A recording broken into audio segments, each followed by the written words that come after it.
Hi everyone, Ashlyn Keys, a YouTube channel. Today we are going to talk about embedding and piercings.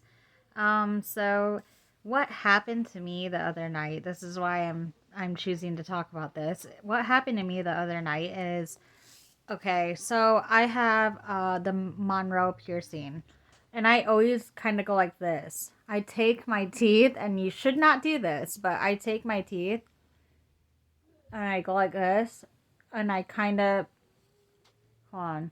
I take it and I pull it in like that. So, and then I release it. I do that because it's just a habit. And I also suffer from anxiety. So it's kind of like a security blanket, but you should not do that. Anyways, I had this pierced by a professional piercer the first time that I had it pierced. The second time that I've had it pierced, which is right now, was done by me. And I put it I tried to okay, so I went through the top where I saw my scar at where the professional piercer pierced it. Do I know if the needle went through the same hole that from the back of my lip? Probably not. More than likely it didn't. Um, I tried to though the best way I could. So anyways, I didn't I didn't pierce it from inside out. I pierced it from the top through the bottom, which I think that's how you're supposed to do it, but I don't really actually know. Number one, I'm not a professional piercer. Number two, I was closing my eyes when I had it done. Um, so, anyways, so like I was telling you guys a second ago, I always go like this with the backing of my lip piercing and with the back of the post in my lip. And I one day I went to sleep. I woke up the next day and I was like I was working from my phone like I always do.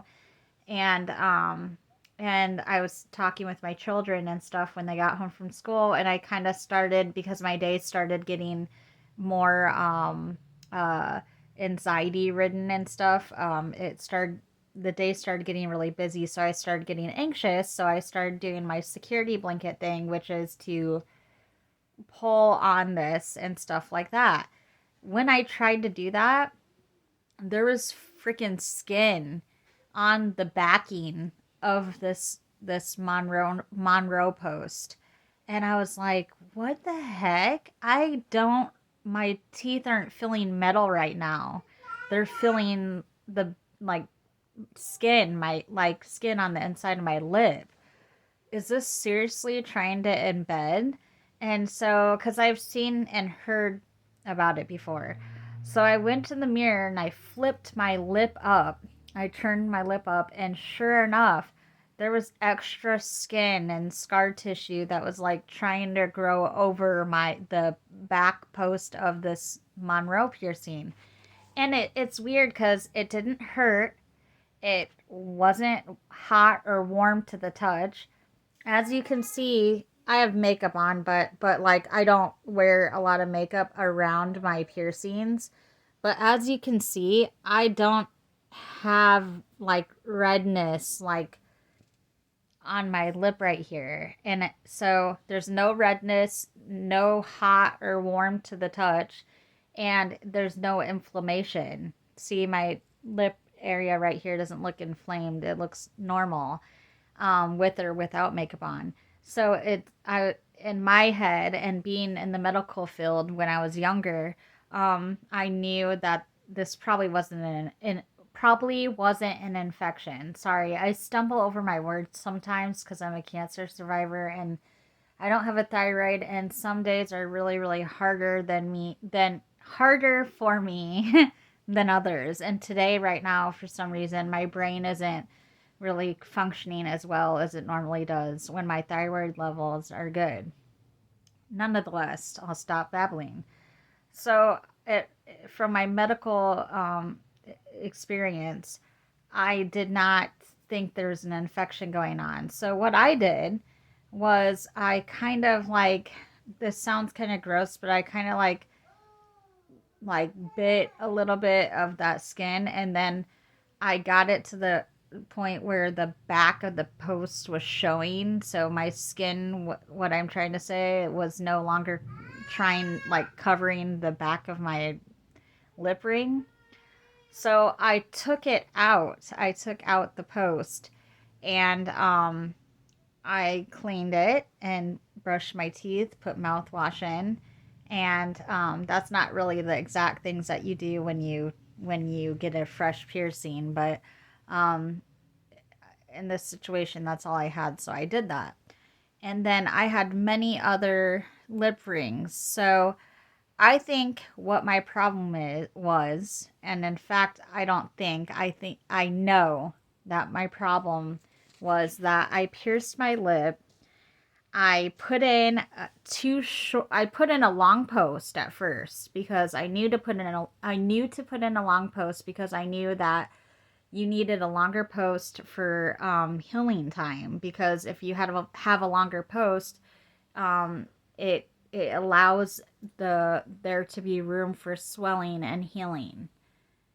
I fucked up because I removed that post too early because I wasn't having pain, and because I thought that it was healed, and it obviously wasn't.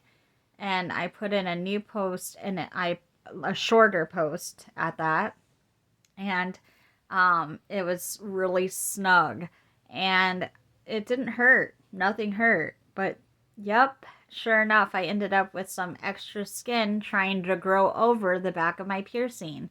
So don't ever do that, folks. Don't ever change your lip ring or your nose ring or earrings or anything like that until you know for a fact the shit's healed, because that's what happened to me, and I'm hoping for no infection.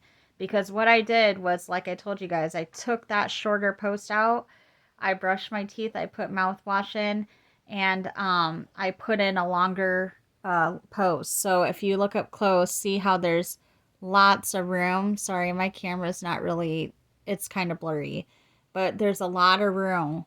And if I am gonna flip my lip over for you guys. One moment. This might get a little messy because I have lipstick. Hold on. So, if you look, you can see the extra skin around the backing. And there was like extra scar tissue skin hanging all around the back of it, and it was gross.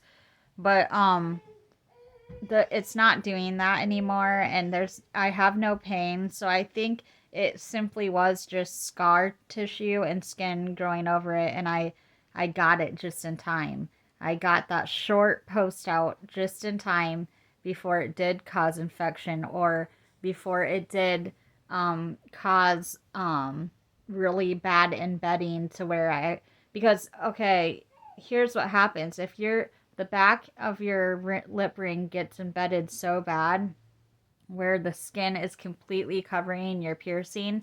Like, this happens with lip piercings a lot. If now my lipstick's smeared.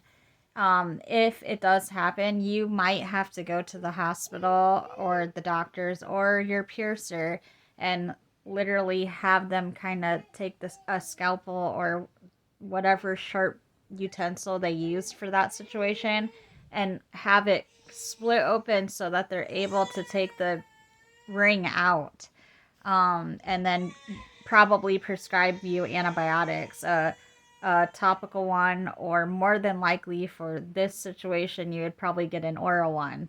And I read online, and I have to say this, I am not a medical doctor.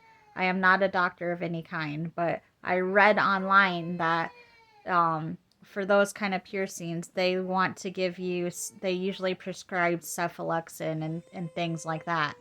But yeah, I was hoping that I didn't have to get any antibiotic, and I was hoping that I didn't have to go to a piercer or a doctor and get that cut out, because I just didn't want to mess with it. But just making the video just to inform people, don't you probably want to go to you do want to go to a professional piercer to get anything pierced. But if you're going to do it at home, you need to make sure you do it clean. You need to make sure that you're not switching your rings out a couple days later or just a week later like I did mistakenly. And you want to make sure if the shit does happen to you like it happened to me to switch it out fast so there it doesn't actually embed your piercing and then cause infection. So that's why I made this video. I'm going to try to show you guys again the extra skin. See that really nasty skin around it? That shit was about to grow over my other ring. And so now it's just sitting there. It's not trying to excuse me, it's not trying to go over the backing. So hopefully we're good and I don't have to I have lipstick on my thumb now and I don't have to do anything further because I don't yeah, I don't want to have to deal with another mess. And I also told my husband another reason I don't want to have to take this out because it is really cute and I don't want to have to take it out and then have it heal and then have to go pay to get it re-pierced or just have to go through the pain of getting it re-pierced again. So hopefully this shit doesn't get infected. Hopefully I did the right thing by switching out and putting a longer post and just leaving it alone. So anyways, that's all for this video, and I will be on with another life topic. There we go again, you guys. I will be on with another life topic.